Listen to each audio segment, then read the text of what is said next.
This is Health on the Plains, a podcast about rural communities, rural life, and the many factors influencing the health and well-being of rural Kansans.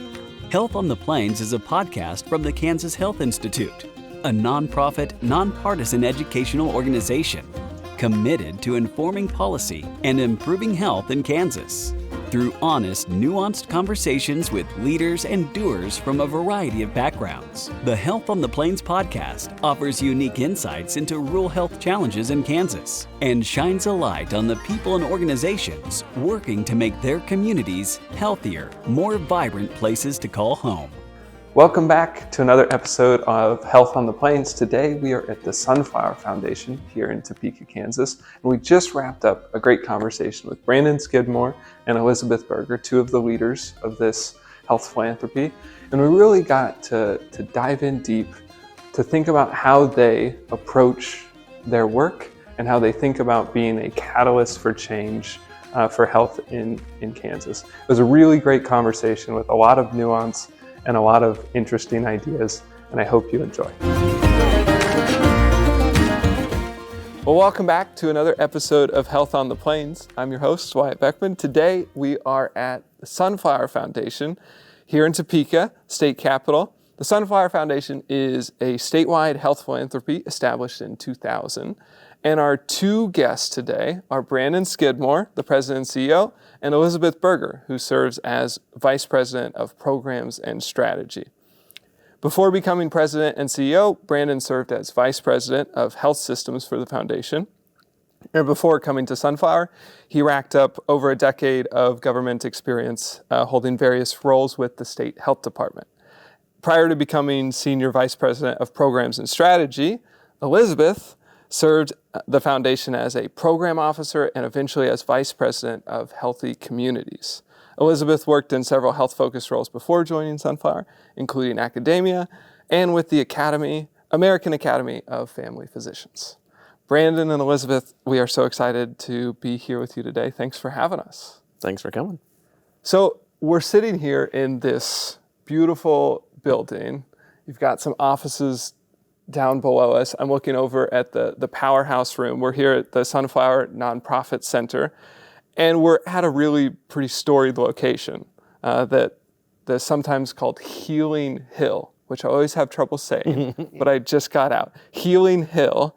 So this location has a wonderful, rich history, and the Sunflower Foundation is coming up on 25 years. So before we dive into the work you're doing now and what's to come, can you tell us a little bit about this place that we're sitting at and the Sunflower Foundation, some of your history? Well, sure. Well, welcome to the foundation. We're thrilled to have you. So this hill has a really fascinating history when you go back to its origins, which really in the early 1900s. So we are what we would call the third chapter of the health history of this particular property, which started really with an organization called Knights and Ladies of Security, which was an organization based in Topeka, a fraternal organization, and they formed to look at how they could provide insurance, life insurance, to everyday working individuals, including women, which was really novel at that particular point in history. And through evolution of that organization in the early 1900s, the organization merged with another organization here locally to become the Security Benefit Association. And with that merger came a host of new services, and that's really a lot of the infrastructure that we still see on the Hill today, primarily with the clock tower, which was actually originally the hospital, built in the mid-1920s.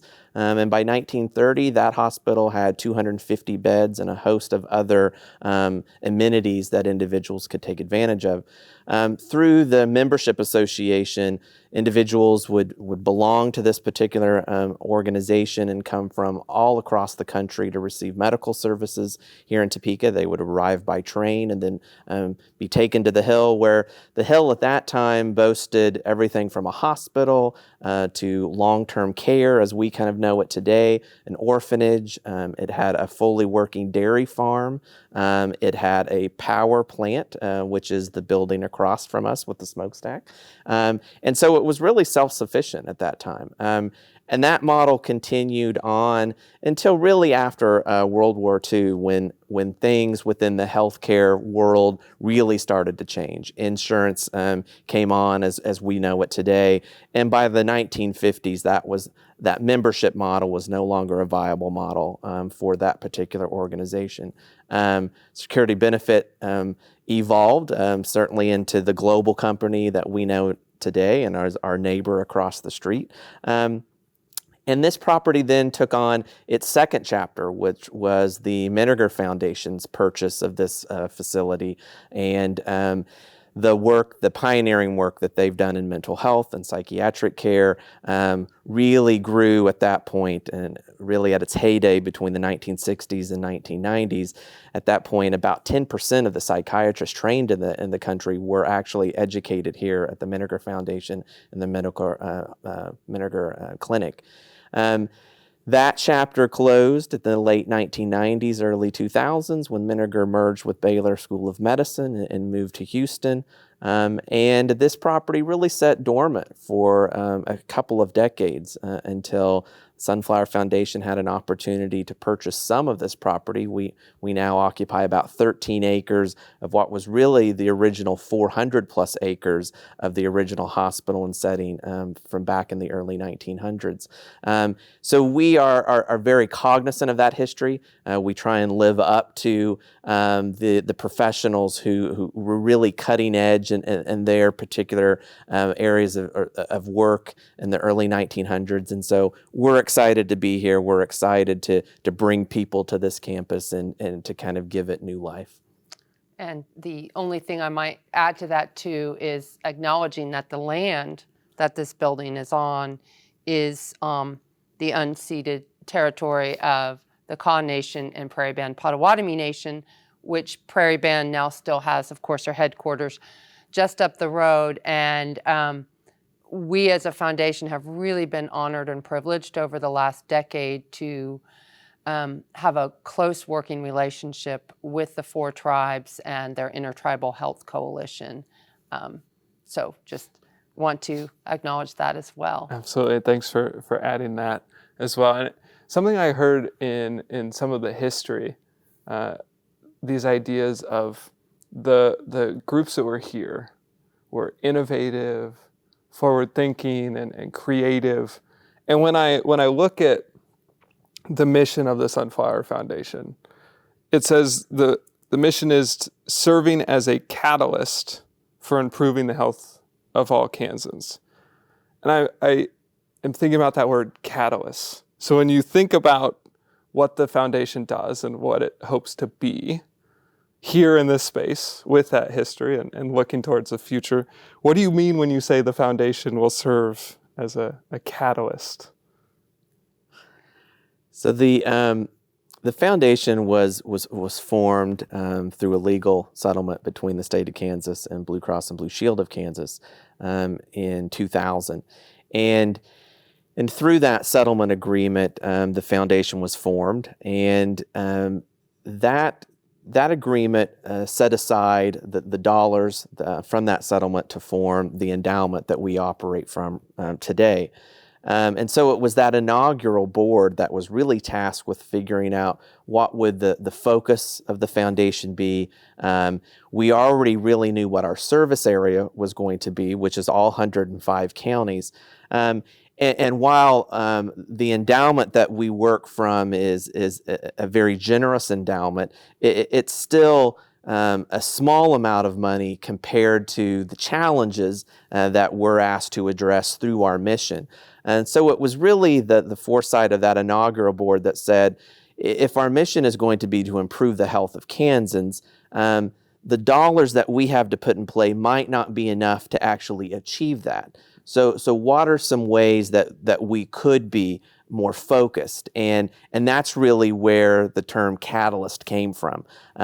Maybe as a foundation, we can't solve all of the challenges ourselves, but we can be a catalyst for getting that work going, bringing partners together, spurring on the types of things, the innovation and best practice that collectively we all kind of know about and work on to put in place. So catalyst is a very important part of our mission. I have never really worked for an organization that is so dedicated and focused on its mission statement as Sunflower Foundation. And so I think it's to the credit of the founding board and the founding CEO who really recognized the value of how you word your mission statement, and that really goes back to how well then you can achieve it. And if I may just add about being catalytic in terms of this space, I don't know who said this. I think it might have been Brandon, but if we think about a building, a foundation as a building, and grants are the bricks, but you need mortar to hold those bricks together. And we think of this space in a sense in the fact that we can do convenings and bring together people in a beautiful setting that allows them to have sort of unfettered innovation in their thoughts.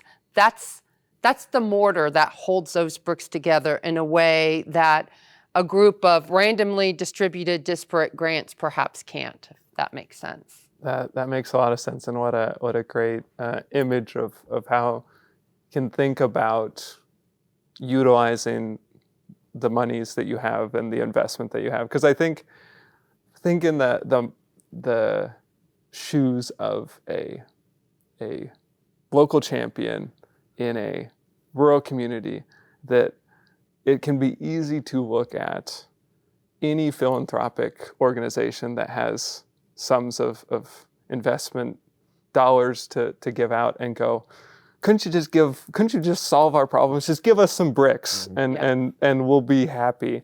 But you really sort of described that the thinking behind those grants that you give is a lot more holistic, and you acknowledge that, even though you have an amount, an endowment that gives you a lot of opportunities, it doesn't address all the problems. So trying to be really intentional about what investments can be sparks and catalysts for future change.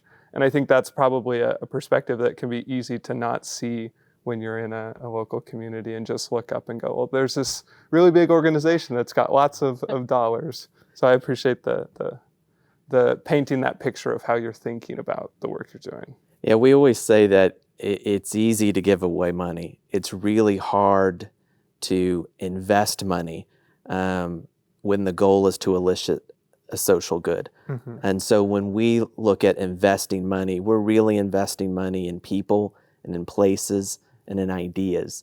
And that's a lot different than just spending money. And when you're doing work that way, it takes a lot of strategic thinking. It takes a lot of partnership building. It takes a lot of listening to understand where the little bit of money that you might infuse into a situation can do the most good. And that's really where we're focused most of the time with our energy and with our thoughts and how we're planning. Because we really look at the money that we put into the field as an investment into the state, into the communities, that those are the folks that know how to take this money and actually do good things with it. Absolutely. And one of those areas of investment that was first on my radar when I started hearing about the Sunflower Foundation was all the work that you all have done around trails across the state. And the latest number I saw supported over 200 trail projects. And when I look at the map of all those projects, there's not very many counties that haven't been touched or reached by trails in the state. So when you think about, in that context of these are investments that can be catalytic, particularly for our rural communities, how have you seen investing in trails being something that catalyzes other good things for those communities where you've made those grants? So happy to answer that question in defense of trails. And I do need to update the numbers, not your fault at all. Probably need to update our map. It's almost 230 trail projects in 85 counties, many of which are rural, and for many of these counties was the first public access trail they ever had. If I could take you back just a little bit to the thought process on the trails program, and you are right, most people, if they're in the trails world, they think sunflower trails, and that's all we do. And sometimes I have to remind them, we're not a trail foundation, we're a health foundation, but that's okay, that speaks to their passion. Back in 2005, if I can take you back almost 20 years, when the country was sort of coming to grips with this new epidemic of obesity, the CDC and World Health Organization had just, labeled it as a true epidemic. And then also some thoughts around the built environment and how it facilitates or acts as a barrier to physical activity. Our board and founding CEO at the time were very, I think, prescient in their thinking of, well, if we want to encourage people to be more physically active, we need to help them have a place to do it. But at the time, I love this because it was almost naive in its thinking of, well, let's just build trails to help do physical activity. That is still the case. Let me never diminish the role of trails in facilitating physical activity. But they had no idea of everything else trails would do, which I would say almost supersedes the physical activity component. That's just a part. And so to your question about rural communities, time and time again, and we do have data to show this, what the trail does, it's like a barn building in a sense of, for a rural community that has very few public places or resources, and that's just, as you know, due to the low tax base, because of sparser population, they're remote, they're far away from resources, they just don't have as much.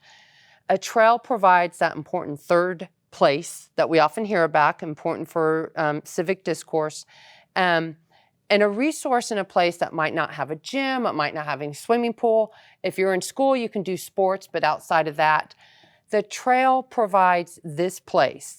And to get that trail built often takes many sectors of the community, your Rotary groups, your church groups, historical groups, art groups. The trail is a trail, but it also acts as almost an empty vessel upon which a community can imprint its values, if that makes sense. This also happens in urban and metropolitan places. I don't want to diminish that. But again, because resources can be so limited for our rural communities, that trail perhaps takes on a greater concentrated importance that we've seen for civic enhancement, social cohesion, and even economic potential and opportunity. I had that was wonderful background and description, and I even when I asked about it, I focused on what does a trail do for a community once it's built. But you rightly pointed to getting there. Getting the trail built brings a lot of people together as well, and there's a lot of value in the conversations, the discourse, the planning, the thinking that a community does to even create a trail, and that's part of the benefits too. And absolutely, if you're in a town of 1,500 or so, that the like relative magnitude felt impact of a brand new trail is going to be immense. And what a great example of, I think, the thought process of how can we invest in things that lead to other good things. Absolutely. That's how we often see trails as catalytic. And if I can add just one more thing, we do, one of our favorite examples is a town, and I won't name it, but it had struggled for many years to gain any traction. I know you've seen many towns like this. But they are placed along the Flint Hills trails, and for kind of years had not really taken up that opportunity. But then with the right people in the right position, they saw that and got some grant funding from Sunflower and many other sources. And they've now created a culture of trails in that town. And a letter they wrote to us was, Sunflower, you may have thought you were just investing in a trail, but what you were really investing in were a town's hopes and dreams. Wow. So that. Yeah, what a great nugget, and what a. So, and I realize a lot of people still think trails are kind of fluffy things, and what does it really do for your health? And that's okay. We know that it is probably one of the most powerful tools we have for equitable community development that exists. Absolutely, and what a great note to receive. I can only imagine that that's probably got to be one of the best things you can hear as a funder trying to support this work. It is something that seems simple on the outside, but there's a lot of complexity and nuance. And another area that's similar in that way, that kind of feels straightforward, but is really complex, and an area that Kansas can do better at, kind of ironically, is nutrition and food access. We're a state that grows crops. We have cattle. People are close to food in a lot of ways, and yet we know that unfortunately there are far too many of our fellow Kansans that struggle with food access and nutritional security. And you all have come at that challenge in a number of ways.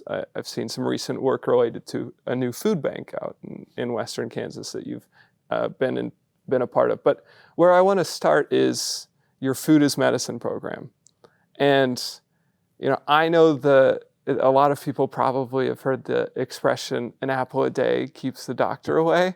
And I think that maybe there's a little overlap with what Food is Medicine is, but I don't think that's entirely what it is. So tell me, what is a Food is Medicine program? And for maybe those that have never heard of that, what does it look like? And specifically in maybe a rural context, what's a Food is Medicine program do? Well, sure. I'm happy to take the first stab at that, and I'll add a couple more quotes to that. Probably everyone's heard the Hippocrates quote of, let food be thy medicine and let medicine be thy food. So that's kind of along the apple a day. But one I actually like better is by author and activist Wendell Berry, which is people are fed by a food industry which pays no attention to health, and healed by a health industry which pays no attention to food. So I share this, Wyatt, because when we think about food as medicine, what we are doing is taking two historically fragmented within themselves and separate from themselves systems, a food system and a healthcare system. And food as medicine is trying to weave those two into an integrated model. Simple, right? And so I share that because it does go beyond just the food itself and everything that goes around it. Now, I want to stress that there's a lot of different sort of working definitions and approaches to food as medicine. And the one that Sunflower has chosen to pursue is we use the Aspen Institute as national thought leader, as you probably know, in this work, and they work closely with HHS and NIH around this. And sort of their working definition is food as medicine is an approach where chronic dietary-related diseases, you use nutrition and food intuitively as a way to prevent, treat, and reverse those very diseases, which again seems very simplistic, but when we go back to those fragmented systems, is not. The integration into the medical model, we feel, is very important because right now, and I know Brandon can talk more about this, we live and work in a world in the United States where sustainable payment for a lot of social services can only be found through our medical system. So that is one reason rooting food as medicine within the medical model is important, because we have seen in other states there are mechanisms for payment beyond just grants, because grants will never pay for this. And the other thing I'll say to your point about rural communities, we all hate our healthcare systems, but we love our providers. And this is never more true, and evidence shows, in rural communities where there's still a sense of trust in that provider. And so you could have all the PSAs in the world about eating healthy, but evidence will show when a provider is face-to-face with a patient and talks to them about food as medicine and using food as a nutritional intervention, that can have an impact far beyond that. And then the very last thing I'll say, and then I'll shut up and let Brandon add about food as medicine in the rural community. You are so gosh darned right that this is hard in a rural community, which ironically, we have food deserts and farm country here in Kansas and in the Midwest. And I wish I could say, oh, we're figuring out all these magic ways around it. We're not. We're slogging through. We're figuring it out piece by piece, bit by bit. But what has been exciting about that slogging it out is realizing, and I'm not bragging on Sunflower, I'm bragging on Kansas. There are very few places in the country right now trying to do food as medicine in a rural setting.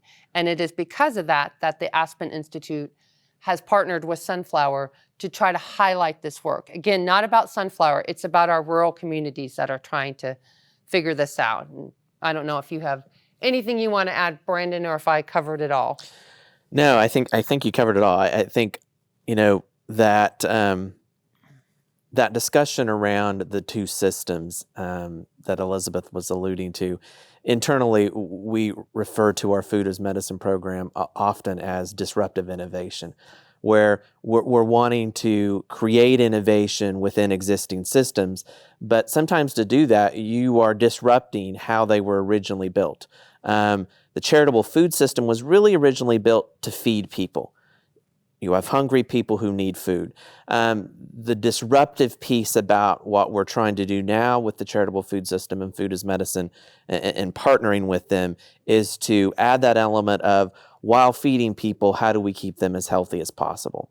And then Elizabeth's point around the healthcare sector, so much, especially in today's age, when we're dealing with especially chronic disease issues, we're reverting to yet another pharmaceutical. And pharmaceuticals have been game changers in the world of managing chronic disease. But there is a point where you get overload for an individual patient, where adding another drug into the mix is sometimes as harmful as just managing the ones that they're already taking, with the side effects and everything else that comes from that. So food as medicine is really kind of going back to what we've always known, which is healthy food is good for people.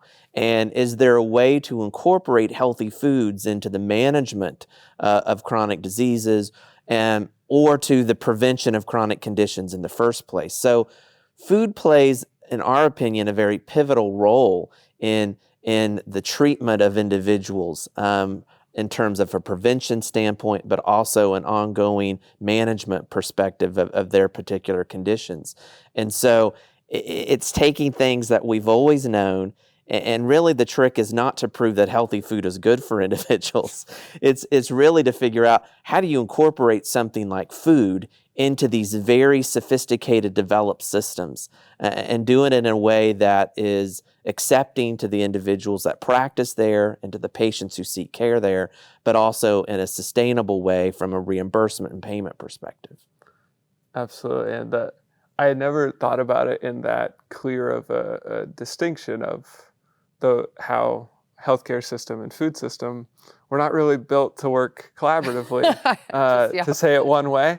And so you described it as a slog in some ways of that probably is really hard work to try and find ways for those two systems to work together.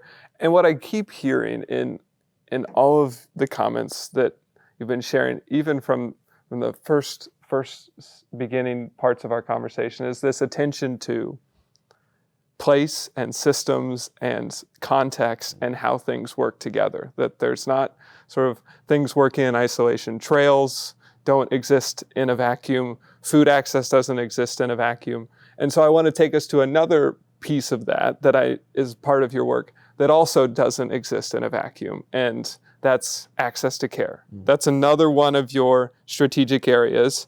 And in framing that on your website, you talk about investing in innovative strategies that ensure more Kansans receive the right care in the right place and at the right time. And we know that access to care is really top of mind, unfortunately, in a lot of ways in our rural communities because they've seen decreasing access to care. So when the foundation thinks about that challenging, complex, nuanced issue, how are you all thinking about access to care and your role in the state for trying to chip away at that challenge? Yeah, I think, we fall back to where we started our conversation, which is the catalytic part of our mission. What is it that we can do to really light that spark to think differently about the systems or the programming or work that happens? We try and focus a lot on looking at the existing infrastructure that we do have. There are certainly needs to expand our infrastructure. There's no doubt about that. But I think we try and start with what is it that we actually have on the ground right now when we're thinking about expanding access. And then it becomes a question of, is there a way to use what we have on the ground differently than maybe we've used it in the past? I think a great example of that is our integrated care program. We launched integrated care back in 2012, and integrated care really is about incorporating behavioral health into a primary care space. But we've also looked at integrated care from the standpoint of integrating primary care into a mental behavioral health space as well. Really, it's back to your point, Wyatt, about delivering care for patients in the environment that they feel most comfortable. So if that means they feel most comfortable, for example, visiting their primary care physician, how do we develop models and incorporate ways of practicing that incorporate things like mental or behavioral health into a primary care setting? And that's really what integrated care is focused on for the last 12 years, is helping clinics or mental health centers make that transition, because it really is a whole practice transition when you're talking about integration. So it's really important that we're looking at the infrastructure that we do have and figuring out how do we use that backbone and maybe do something different. We have 195, I think, rural health clinics in Kansas. That is an awful lot of opportunity to expand access to behavioral health. We're really privileged to have a new partnership within the Sunflower Foundation with the Kansas Fights Addiction Grant Review Board. And in that partnership, we are working to provide the grant infrastructure for the review board's work to distribute the opioid settlement funds for Kansas. And that's yet another opportunity for us to look at, how do we use that existing infrastructure to do different and innovative work for the residents in those communities? And I think when you look at our smaller communities, there are those anchor points that can be really the impetus or locus for new and innovative changes. We have 100 local health departments across the state, 85 plus critical access hospitals, 20 plus mental health centers, 20 plus community health centers. So the anchor points within the healthcare system are plenty in some cases. We just need to figure out, are there ways to manipulate them and use them in different ways than we've thought? And of course, there are those locations that do need those anchor points that don't have them right now, and that will always be front of mind. But I think for us, looking at access to care is thinking, first and foremost, how do we use our existing infrastructure maybe in a different way? I'll just really quickly add, and that's where being a catalyst comes in, where it's not necessarily creating something new, like, oh, the next shiny ball, and we have to own it. It's ours. It's, to Brandon's point, if the existing infrastructure is there, the catalytic component, as we as philanthropy have the luxury to take some financial risk, right? Whereas a medical clinic does not.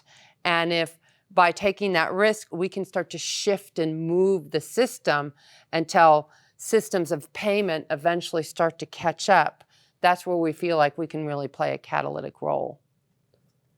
Yeah, I think it's really interesting that we're sitting here or in a foundation. I'm talking to two people that think about how to fill gaps, to distribute resources, to help address challenges, and both quick to point out there are already strengths and resources in these communities, and you're almost starting from a place of what's good here that we can build upon or maybe activate in a different way or innovate around. And I think that's a really good balance to the conversation that can sometimes be had, especially in rural communities, especially around access to care, which is one of loss, quite frankly, in a word. And starting from the perspective of, yes, there are challenges, absolutely. Yes, there are gaps, absolutely. And there are anchor points. There are people here doing good things. There's strengths we can build upon. Mm-hmm. I think long term, that probably yields more sustainable, more context appropriate solutions and innovations than saying, there's nothing good here, let's just import a bunch of resources. That's so well said. I might have to quote you on that at some point, Wyatt. And it also connects to another thing that is top of mind for me, in part because we're sitting here and I can see the room where it took place. But just last month, I was here with you all as part of an event you were hosting focused on building nonprofit capacity. So it had a bunch of nonprofits from across the state here learning about being a nonprofit and how to be more effective, more sustainable, write grants, all sorts of great capacity building information. We have this beautiful building, as I mentioned. We've got grants that you're distributing as part of that, and you have these events that you're bringing people together. That's a lot of investment in nonprofit organizations. Why is Sunflower Foundation investing so much literal time and money into other nonprofit organizations across the state? What's the goal there? What's the thinking around all of the nonprofit investment? Well, I can start, and then Elizabeth can jump in, definitely. It really goes back to the data. We know that 80+% of what drives health happens outside of the healthcare system. So that means it's happening in community. It's happening where people work, where they play, where they worship, in their own neighborhoods. And most of the work happening in those places are done by community-based organizations. So we're really cognizant of the fact that if we're going to move the needle on any of our big challenges, it's going to require an eclectic mix of organizations, both on the healthcare side of the equation, but also on the community side of the equation. As Elizabeth talked about earlier, the challenge that we have in this country is that while we have a very robust, established reimbursement mechanism for healthcare, we don't have that on the community side. So the organizations that we lean on to make those changes within the community to drive that health improvement work, they don't really have a reimbursement mechanism that they can tap into. They're tapping into fundraising, they're tapping into grant writing, and so much of what drives a community-based organization is really their dedication to the work and to the mission, which is very different than a for-profit organization. A for-profit organization spends a lot of time thinking about their business infrastructure, their bottom line, how their organization is structured. That's just good business. But a lot of times nonprofits, they don't have the space to do that because they are so focused on helping individuals, moving the needle in their community to make things better, that a lot of times what ends up suffering is their own infrastructure. So we know that if we are going to get ahead in the race towards health improvement, that the health of those organizations is paramount. We know that we don't have enough money to invest in that space. So if we're wanting to entice other investors to come into Kansas, or those that are in Kansas, then those investors are looking for a good product. And they need that infrastructure to invest in. And so part of our goal is to help nonprofits become the best version of themselves possible. And a lot of times when we ask them, what do you need on that side of the equation, the things that we focused on in the event that you're referencing are the things that they talked about. Their business infrastructure, their communication channels, their board development, all of the things that make sense, but a lot of times they don't have the time and bandwidth or the capacity to focus on. The only thing I'll add to that is sort of taking a different view here.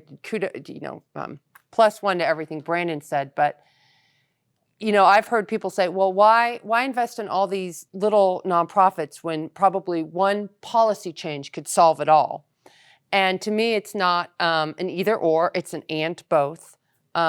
Certainly, policy and advocacy is always needed to fix some of our deep systemic issues. But we look at systems change like air traffic controllers, where it's happening at multiple levels. And so, yes, you may have your policy change up here, but that's really only going to emanate from a lot of activity happening down here with your community-based organizations and nonprofits. And let's say you fund 100 nonprofits, and out of one of them, that $10,000 to the right nonprofit at the right time makes an impact and makes that change. We figure that is a good philanthropic risk to take. But I will say we have a better than 99 to 1 odd chance. You've mentioned it a couple of times, this idea of risk. And I think that's a piece of this work that I think probably, I know I don't think about as much, but probably is something that folks in the community might not think about, what it's like to do the work of a philanthropy, and maybe the unique position that you all are in, where similar to KHI, we're an organization that serves across the state, and there are times where our position, being connected to the community, but being able to zoom out and look at statewide, has some advantages. You all have that as well. But the piece of risk, where for an individual hospital, individual nonprofit, there are innovations, there are experiments that they wouldn't be able to take on, because for them the risk is not, the pro-con doesn't come out. But for you all, as a philanthropy, you can take that risk with the upside that if we achieve our goal of sparking something great, then it will absolutely have an impact that is well worth the risk. Tell me a little bit more about how you think about risk. I just want to hear, I'm pulling on that idea of being able to lean into risk in different ways in some of your work. Well, I'm going to quote one of Brandon and I's favorite quote, which is, we often learn the most from the grants that don't work out well, or don't work out the way we expected. Mm-hmm. I think we truly embrace the idea of failing forward. That being said, I mean, there is a risk to, we want to be able to, these dollars are not our dollars. They belong to the people of Kansas in a sense. And so you want to be able to show an ROI of social good and impact for the people, for our board of trustees to whom we report. But so there's that risk, but it is, I think we truly believe that with the privilege of investing funds, you have to be willing to take that risk, and you have to be willing to fail forward, and you have to be willing to be divorced from your personal or foundation ego to that grant and say, that didn't work. What can we learn? How will this inform our grant making going forward? Those are my thoughts. Yeah, I would agree. I think also sometimes it's hard to do innovation with tax dollars.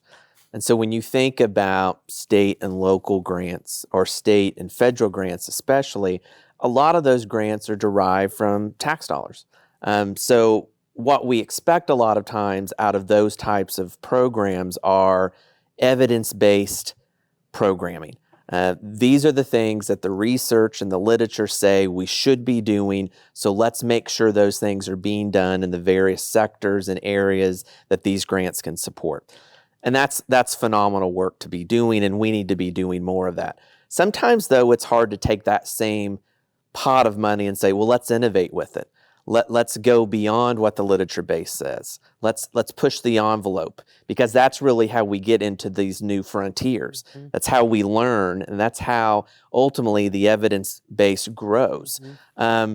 So to fund innovation really requires a lot more risk, because you're going out onto the plank without knowing a lot of what's under you.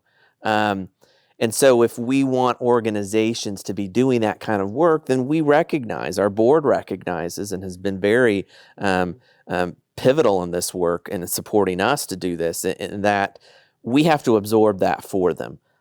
They can't incur those losses with their own reimbursed dollars or their federal grant dollars. And so, to Elizabeth's point, we're learning through that investment. We're learning through food as medicine. We learned, as Elizabeth said, through trails. Through our initial thought that trails was going to be around physical activity, and what we learned through that innovation was that, wow, it's as much or more about economic incentives and development. So I think when we think about innovation sometimes in philanthropy, it's immediately connected to risk and who's going to absorb it. Yeah. Are we going to push the risk on to the grantee, or are we going to assume that risk as the funder?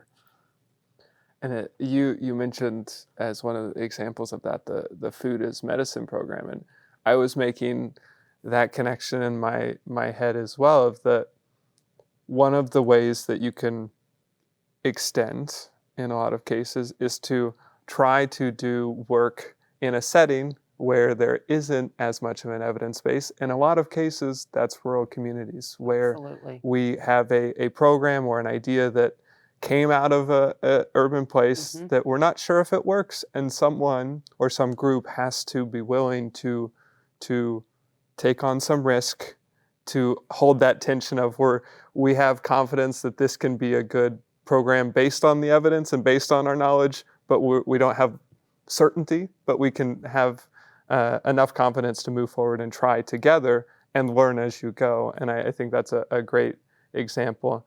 I want to. And I'm sorry. Yes. I feel like I have to say so. Less than 7% of philanthropic dollars nationwide go, as you know this, to rural communities. And I think it is exactly to what you said. All credit to our great research centers and and academia centers in urban settings to do the magnificent research they do. But then when it comes to trying to find the feasibility and operationalize that in rural settings, sometimes tax dollars can't do that because of the innovation of which you are both speaking. We also see this as an equity issue. There's all sorts of lens at which to look at equity, and certainly location and geography is one of them. And that's another reason we feel willing to take the risk on anything, but especially things in rural communities like food as medicine. And I think to add on that, because I think it's also important that innovation doesn't always have to be about the strategy. Innovation can really be about where the strategy takes place. Mm-hmm. So for example, integrated care is a concept that's now been around 25 or 30 years. It's not so much about integrated care being innovative. It's about, can you do integrated care in a small rural community? And that's where the innovation in some of these strategies takes place. It's, can it be done here? Can it be done in the type of communities that we have? Which can be very different than the type of communities that are traditionally funded on the East and West Coast. And when we talk to our partners in the federal government, those are things that we stress to them, is that, when you look at who you're funding, let's not make everybody have to touch an ocean. Let's make sure that those federal dollars can touch down in the Midwest, and what do you need from our organizations to make them more competitive? And that helps us then partner with these organizations to say, here are some things that we can help build together so that these dollars can be pulled in and put to use in our small communities and in a predominantly rural agriculture state like Kansas. We've talked a lot about some of the work that you all have been doing. We started talking about the history of this place and some of the history of the foundation. I wanna end with sort of looking forward, and the foundation's coming up on 25 years, but you both are in new roles.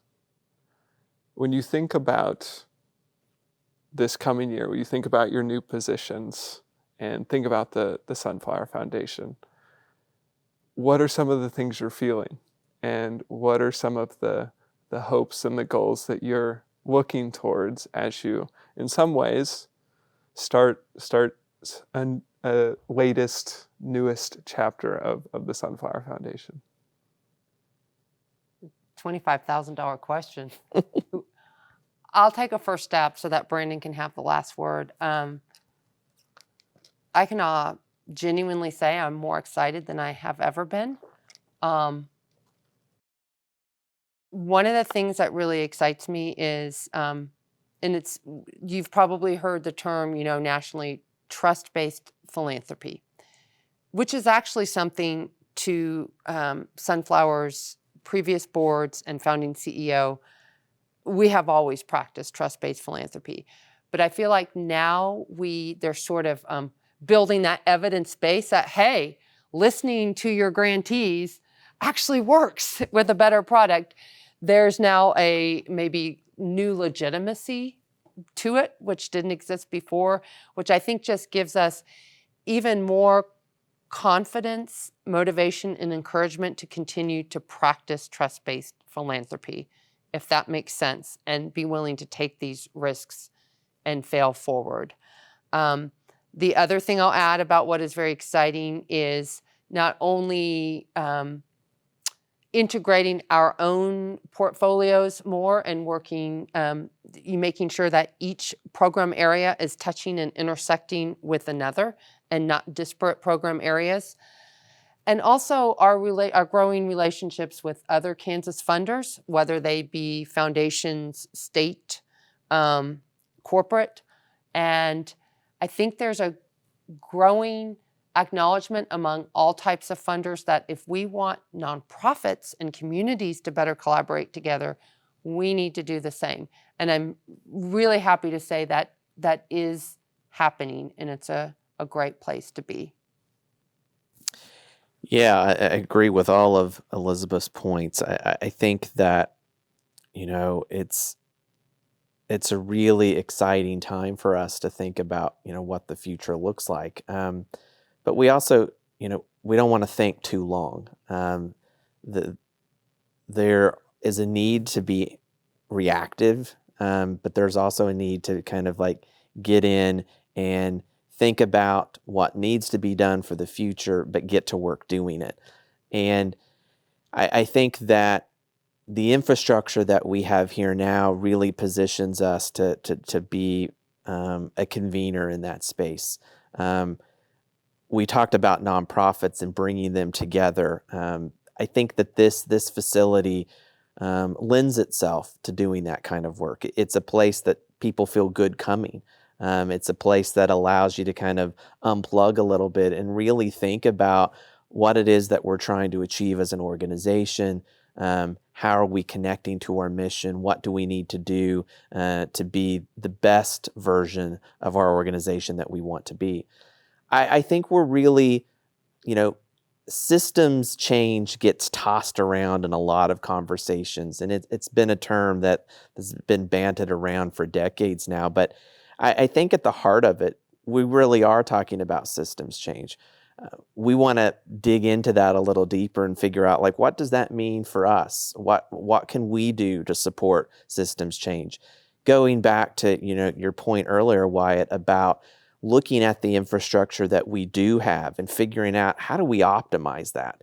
If we never got another penny into Kansas, is our infrastructure set up to optimize everything that it can be and that it can do? And if it's not, then that's work that we can be doing now. That's not work that we have to wait on permission from Topeka or DC to be doing. That's work that we can dig into right now. Are we optimizing the infrastructure that we have in place in our communities, large or small, to do the best that it can do? And I think that those are the kind of conversations that we want to spark, that we want to catalyze. And then I think sometimes by looking at that question, are we making the most use of what we have? It really can lead you to then, what are our true gaps? A lot of times when we hear from, if I get a call from a county commissioner, a lot of times the conversation always turns back to, it seems like this fear of duplication, that somehow we have this limited pot of resources that we can spend, and there's this fear that we're spending it on things that we're duplicating. And I think better understanding our systems maybe would shine some light of clarity on that question, which is, what exactly is going on? Elizabeth mentioned this earlier. We talk a lot about who's the air traffic control tower of your county or your community, who's setting up in the tower and watching all of the moving parts and making sure that they don't bump into one another, and seeing the gaps and then advocating for how we need to truly fill those gaps. When we don't have the air traffic control tower and we don't have those individuals whose job it is to look at those things, then we do run the risk of duplication. We do run the risk of not optimizing the infrastructure that we do have. And I think that in some ways then provides a lot of support to the thousands of folks across the state who pour every ounce of their soul into the work that they do. The folks that when you come into their community, they say, I wish it was going a little better, but I don't have another hour to devote to this because I'm already putting all of myself into it. When you hear those conversations, then it really motivates you to figure out, like, so what can we do? If this structure isn't working, how can we make it work better? And those, I think, are the questions that we want to explore, and we can't explore those questions by ourselves. And I think, as Elizabeth said, we are really vested now in connecting with the community-based organizations, our funding partners, all of these players, the state government, local government, because there is a lot going on. Part of it is figuring out how we harness all of that, how we connect it, how we build out a complete puzzle when you don't really know what the picture is that you're supposed to be building in the first place. And I think that's sometimes the trick, is like, what's the picture that we're trying to develop here? And then how do we fit the pieces of the puzzle together in a way that gets us there? Well, it's complicated work. It's challenging work at times, I imagine, and really meaningful work. And I've really appreciated getting to hear about it. You both talked about learning as individuals and as a organization. I've certainly learned in our time together and in this conversation, and I really look forward to what that future brings for Sunflower Foundation, and more importantly, what it means for our state as we all try to continue to work together to make Kansas an even better place to call home. And thanks again for having me out here and taking time out to talk with us about your work. Really appreciate it. Thank you so much. Thank you. You just heard Health on the Plains. Look for new episodes twice per month. Follow us on social media and continue to listen to the latest episodes wherever you regularly listen to podcasts. Learn more at khi.org/podcast. Thanks for listening.